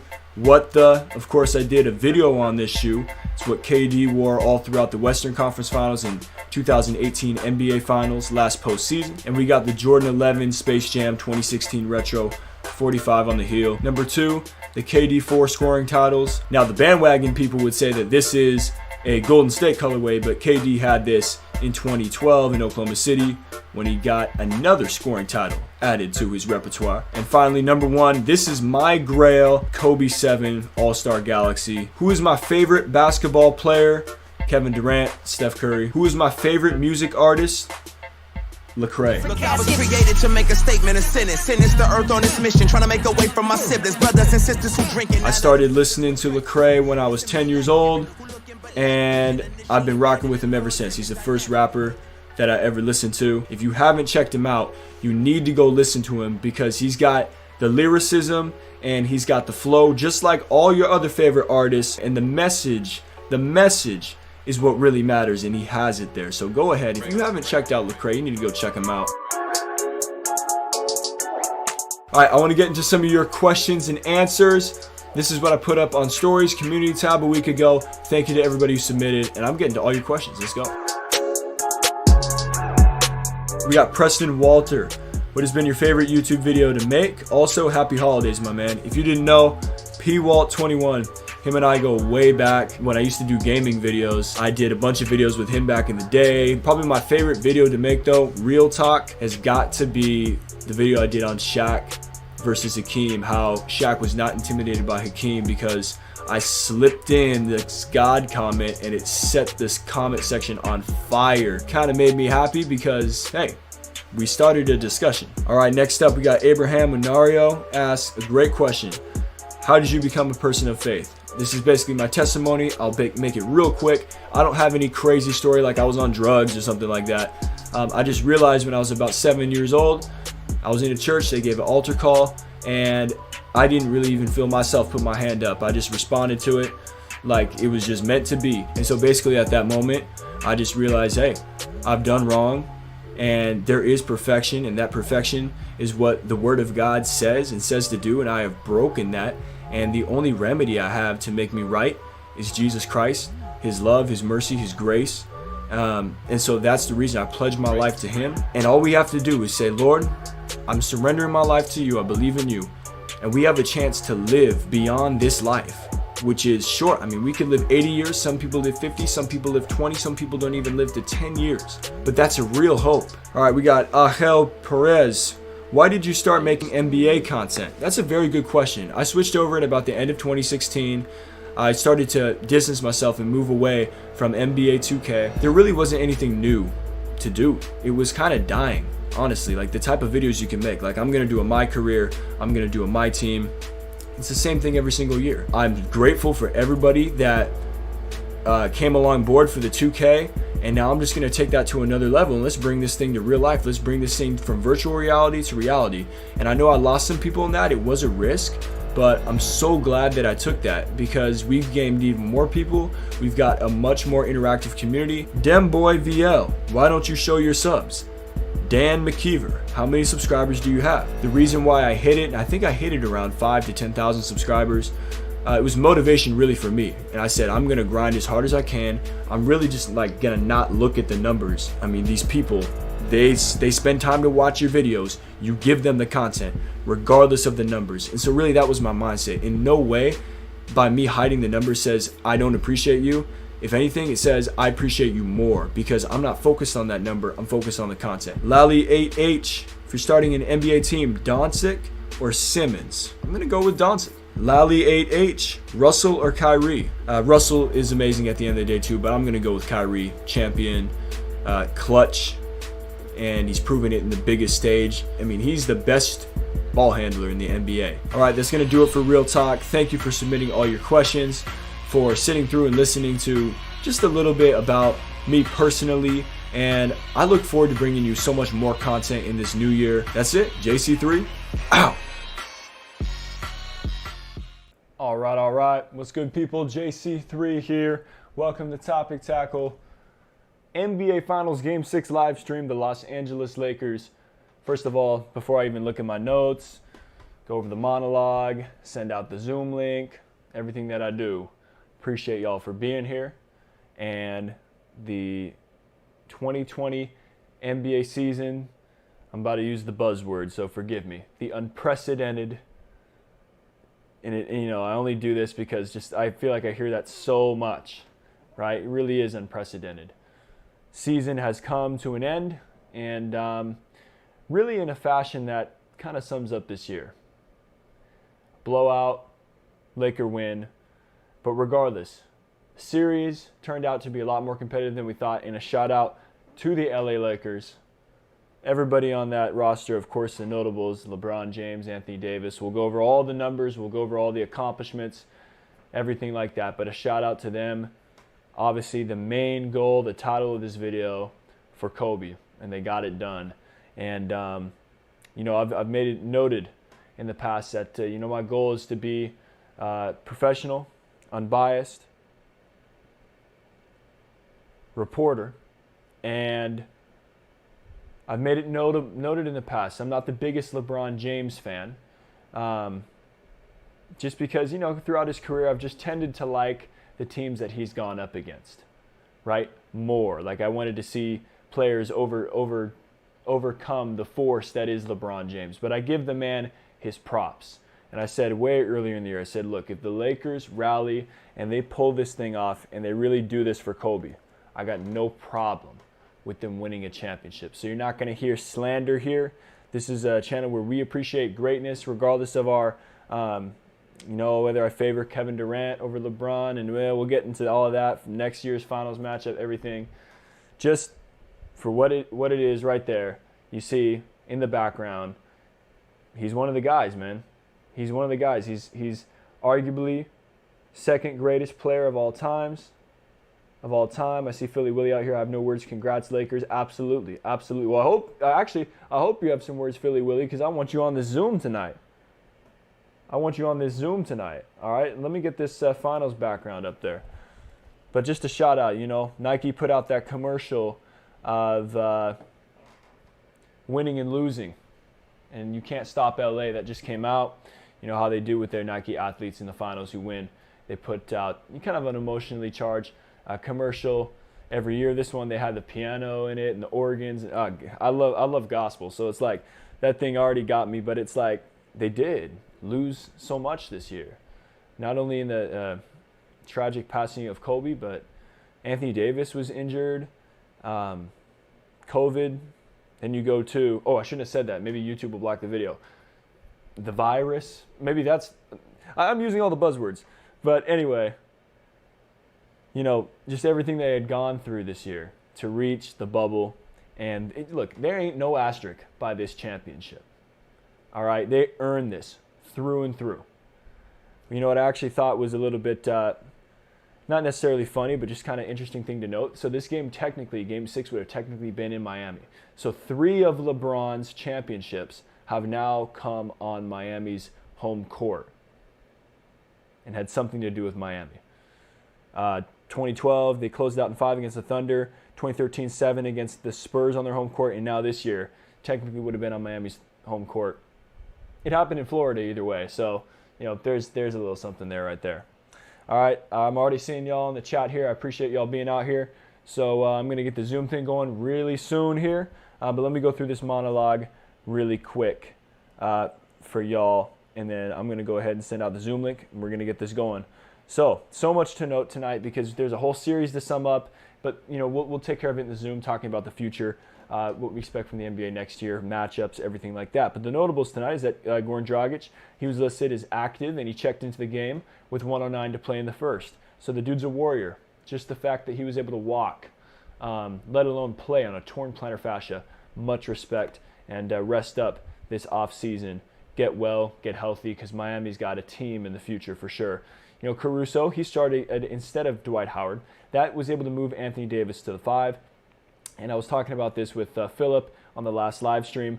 Who's Anthony Davis going to guard, right? If he had a little bit of a nagging foot problem, is he going to be able to pick up Jimmy Butler? And by the fact that Caruso started instead of Dwight Howard and Davis was able to move to the 5, he was able to guard Adebayo, kind of block him up, lock him up, block the paint, veto any backdoor opportunities for the Heat in the first half. The Heat had a stagnant offense. They really couldn't get the movement going because all the backdoor cuts, Anthony Davis was there to stifle it. So it was a perfect adjustment made tonight by Vogel, and it put Davis in a situation where he did not have to guard a quick, speedy guard on the perimeter. He could play inside. And so I'm seeing Ray right now. Ray, 0403, congrats to LA Lakers. Also respect to Miami Heat. You know what I'm going to say to that. Absolutely. Dwight Howard, he wins his first title. Frank Vogel becomes 7th active coach with the championship on his resume. That's impressive. Steve Kerr, Eric Spoelstra among the others. And you know, obviously there's more than that, but those are a couple of the notable names. 7 coaches in the NBA who have won a title right now. Obviously, this is LeBron's 4th championship, but he also played his 260th career playoff game. That passed Derek Fisher for most all time, and he also got his 11th triple-double in the finals, and that is the most in history. And of course, the finals MVP for LeBron James. We're going to talk about that tonight. This is something that Mark Robertson, a contributor in the Zoom and on these live streams, has said he's sticking with Anthony Davis for finals MVP, but the media obviously does not agree with him. LeBron got 11 votes, all 11. It was a unanimous Finals MVP from Sam Amick. I got the chance to meet the guy, great guy for the Athletic. Doris Burke, you see everybody else there. Chris Haynes, got a chance to meet him, great guy. And so, you know, everybody, even Jeff Van Gundy, right? And you know he could possibly, you know, he'd vote for LeBron. He makes some wild takes, but on this, he got it right. Now I would agree, LeBron James definitely deserved the Finals MVP. But as you can see up on your screen right there, unanimous. Unanimous. All right. Well, let me say this. I prefer the Michael Jordan type superstar over LeBron James. That's just my preference. I like the guy who takes the last shot. Gets it to LeBron for three for the win. Yes! LeBron James at the buzzer! Killer instinct. Cleveland triggers in. James, 2 seconds, 1 second for the win! That's the type of player that I like. Well, I opened this video with a roast to myself because unlike my 2017 opinion, I no longer stick to a blanket narrative on LeBron. The man has had his fair share of clutch moments in the postseason, and after presenting these 5 times that James literally ended playoff series, it may have you questioning whether the whole lack of killer instinct knock on LeBron is actually true. This is Topic Tackle. Let's go.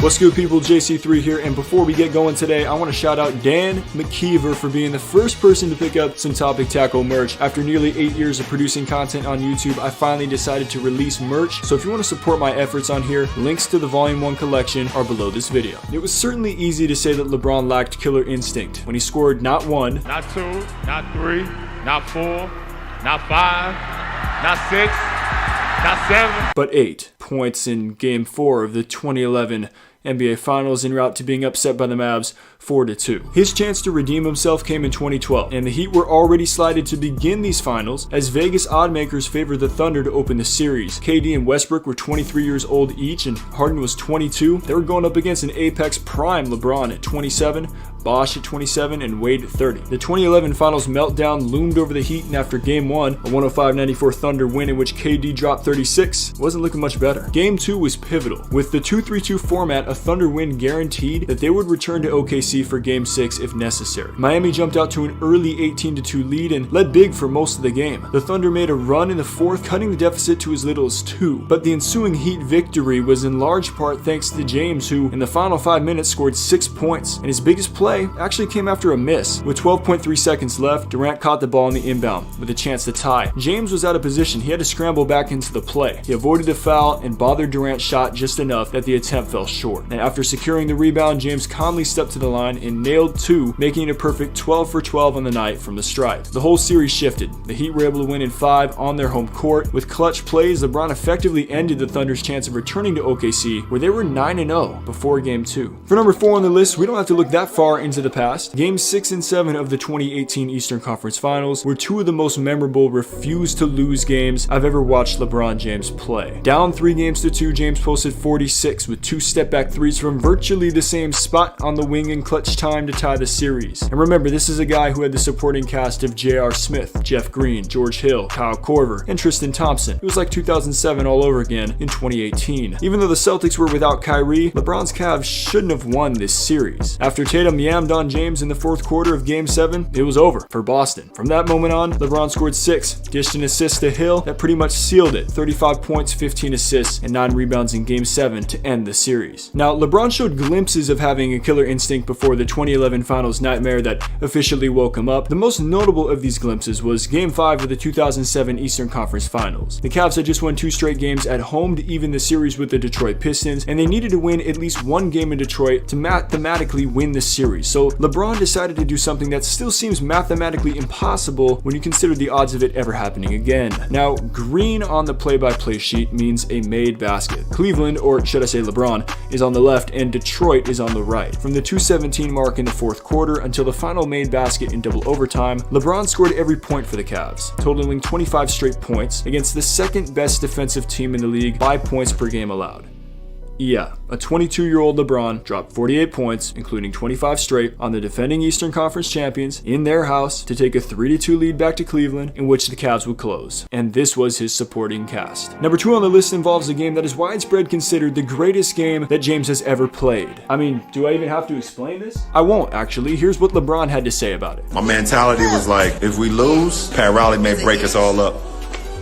And I don't want that. It might be the quickest breakup in basketball history. And not only they might break it all up, my legacy gonna take a huge, huge hit. And this shows that the greats really do consider their legacy. It's not just some made-up media narrative. And with his legacy on the line, LeBron officially ended the Celtics in the series that night, scoring 45 on 73.1% field goal shooting while grabbing 15 boards. The Heat went on to win in 7 games. And before we get to number 1, the honorable mention goes to literally every time LeBron played the Raptors in the postseason, especially in 2018. We'll be back to LeBronto for the 4th quarter after this. LeBronto. So disrespectful. And the top spot goes to Draymond Green for swiping LeBron down low, thus getting suspended, and Klay Thompson for saying this after Game 4. What did you say Klay said? Klay said, I guess he just got his feelings hurt. It was at this moment that he knew. It's over, ladies and gentlemen. These stats would be upgraded to 29.7, 49.4, 11.3, and 8.9 by the end of the series because of 2 straight 41-point outbursts from James in Games 5 and 6 and a triple-double in Game 7. Yes, Kyrie helped him out, but there was a clear turning point after Klay's comments in which LeBron chose to effectively end the series. So let me know what you think in the comments down below. What's the best game you've ever seen LeBron play? I'll be back with more Topic Tackle coming soon. Stay solid, people. Imagine this. You put in 6 long seasons of work to finally make it to the playoffs, and in the first round you have to play against your former mentor's team who currently boasts an all-time great who's never lost in the first round. How would you respond on the biggest stage? Started to find a rhythm from downtown there in the second half, and it's carried over here early. The gifted Booker, backpedaling 3, got it! Bridges, great ball rotation, 3, Booker, bucket! Now they're knocking down their shots with confidence, and Devin Booker. Wow! Cameron Johnson is 3, outside feeds to Booker, who kicks it in again. Doesn't look questionable to me, but Booker 3, another one. Here we go with Booker, another 3. Oh, Booker cannot miss. Mamba mentality isn't just an expression. It's how Devin Booker plays the game. Playing against Booker, I mean, he went straight to my move. The first time he caught it, dude, yeah, you're not gonna beat me on my move, man. Like, you know, but I mean, it was great to see. It was absolutely great to see, because I remember I did the same thing with MJ. I think he's fantastic. I think he has the right attitude. He has the right competitive spirit. I think his footwork's extremely sound. His fundamentals are extremely sound. And now it's just about him figuring out exactly what his game is. Be legendary isn't just a saying that Kobe wrote on Book's shoes. It's something that Book is becoming more and more with each game. Honestly, I was thinking about Kobe in the conversations that we had, kind of about, what we just went through, the postseason and being legendary and taking the steps to get there. So seeing that 8 and that 24 up there, with the way that the lighting that Staples has right here, it feels like, it's shining down on you. And I know he was here tonight. I know he was in the building. I know he was proud. The Booker-Kobe comparison is spot on, and it's evident in Book's game. So in this ultimate compilation of similar plays, let's look at the moves in Book's arsenal that channel the Black Mamba, and you be the judge. This is Topic Tackle. Let's go.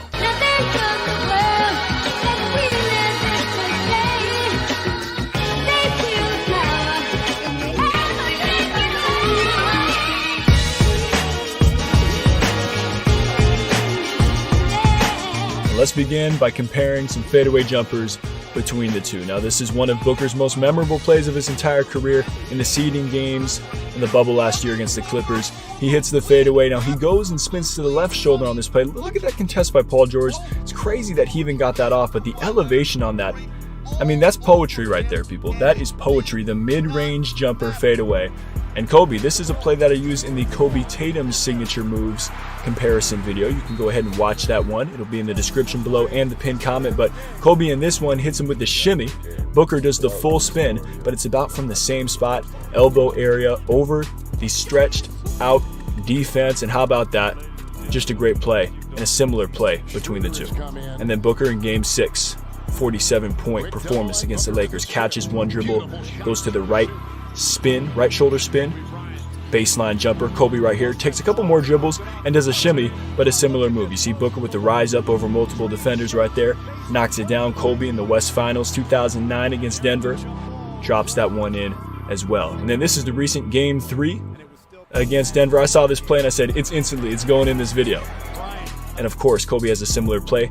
Booker straight off the catch. Kobe does one dribble, but similar play, going to the left shoulder on that right baseline. And then Booker here backing down. This is an earlier season game this year against Cleveland. Kobe does this same move against LeBron. Booker back down, again, spin, left shoulder to that right baseline and drops it in. And then this is a play, I believe, from last year. Suns getting blown out. Not happening a lot now, but how about that shot? Skill from Devin Booker. He's always been ready. Hitting the fadeaway jumper, going to that right baseline against multiple defenders. Kobe does it against the OKC Durant years ago right there. Next segment is pull-up jumpers from deep. Now this doesn't necessarily mean threes, but just deep pull-ups. Booker, pull-up. That's a 3 over Schroeder in Game 6 right there. Kobe, how about this? Against Denver, the number 8 Kobe. The pull-up, going to his right, couple dribbles. Booker had one dribble, Kobe with a couple dribbles, pull-up jumper over multiple defenders and knocks it down. This is Game 3 against Denver, semifinals this season, this playoffs I should say. Booker, one dribble to his left, pull-up. Now Kobe with a few more dribbles on this play, a little bit more contested by LeBron, but similar concept. Gordon, too fast of a closeout. Booker takes advantage, long 2 right there. Kobe, long 2, left corner. Booker, left corner again, just opposite side of the floor. Money with the dribble pull-up. Kobe right here, defender closes out, dribbles by, takes the screen, and the knockdown. Now back to Booker in that early regular season game against the Cavs. Takes the dribble in on the defender, hits the 3, plus the harm from that deep right wing. Now Kobe on this one, not dribbling in, fading away for 3, but similar difficulty on these shots. Looks like a similar enough play to include in this ultimate compilation. Level of difficulty is just off the charts. Skill on those plays right there. Then Booker, contested shot against the Cavs again from that right wing, and then throw it back to Kobe. He pump fakes on this play, unlike Booker, but very similar in terms of heavily guarded, fading away. Same arena. Kobe Bryant, Devin Booker, 11 years apart. Right there. We got to go over the pull-up jumpers from mid-range because both of these guys are great at mid-range shooting. And it's just great to see in this modern NBA where it's either layups or threes. Devin Booker in the bubble, that shot he hit before the fadeaway for the win against the Clippers, and then harken back to this Kobe play from the 2006 playoffs against the Suns. It's funny how all these plays are happening against the Suns, and now a Sun now is making similar plays. Just the elbow jumper, pull up, rise up, knock it down. Beautiful to see. And then this play right here from 2018, Booker just hitting clutch shots. It's amazing how many of these are clutch. That was against the Grizzlies. Kobe takes one more dribble on this play than Booker, but Booker holds that ball on the left side, brings it up on his left side, but the defender cannot poke it out and hits it from the top of the key. So that was a shot to put him ahead. Now Booker, a chance for the win after they tie it, and he knocks it down, pulling up from that left elbow wing area. Kobe does this against the Supersonics, got them in a highlight here years ago, and it's just the hesitation, right? Hesitation dribble. Garrett Temple gonna keep him on his hip, pull up, knock it down with that space. Same deal. Look at the similarity in that play right there. Kobe Bryant fade away from the wing. Booker pull up, fade away, left wing. Beautiful thing to see. Beautiful thing to see. All right. Now back to Game 6 of this year, first round. Hesitation dribble. Pull up, jumper, mid range. Kobe. Gather yourself. Pull up, jumper, mid range from his final game ever. Let's see Booker's again. Little in and out, hesitation dribble, pull up over the defense. Kobe, find himself. Yeah, a little bit of a hesitation dribble right there. Gather himself, pull up. And then here, back in the bubble, Booker, fake, mid-range jumper, connects. Now, this Kobe play, a little bit different. He's going to fake, step through with the up and under. But Booker, same concept, right? Fake, pull up for your little mid-range jumper. Kobe, fake, pull up, mid-range jumper / float. And then right here, back to the bubble, Booker, crossover, mid-range, and that's touch right there. That's not even a full shot, it's touch. Kobe does the same thing right there. It's almost a push shot, right? See the crossover, Booker just does it to his left. Kobe's gonna do it to his right. Pull up, touch shot, gotta like it. Nothing but twine. Finally, running shots We're going to take a little more liberty on these because all these aren't going to be the exact same placement and play per se, but this is where the extra sauce, the extra skill comes in. Booker, game 3, hits that Kobe 2009 finals, the iconic running shot. Booker going to his left off the right foot, Kobe going to his left, same foot, same hand, shooting it off the glass. Now Booker in the bubble, stop, pull up, mid-range banker, take it, hoop plus harm, help your teammate up. Kobe, now he's just going to do the shimmy on these plays, but the pull-up jumper in the mid-range, similar type of concept, right? And he gets the and one right there, as Booker got on this play. Kobe lean into the defender, and one. And then how about this? I mean, when I saw this is incredible. That's over Rudy Gobert, now a 3-time Defensive Player of the Year. Did Kobe ever do this? Yup. Where do you think he got it from? Just about the exact same spot. Look at that. Over the big hook shot. What is this, Kareem? This is skill from a 2-guard. This has been the ultimate compilation of Devin Booker and Kobe Bryant similar plays. Make sure you leave a like on this video and check out the comparison between Jason Tatum and Kobe Bryant similar plays again in the description, in the pinned comment. Thank you so much for tuning in, and we'll be back with more Topic Tackle coming soon. Stay solid, people.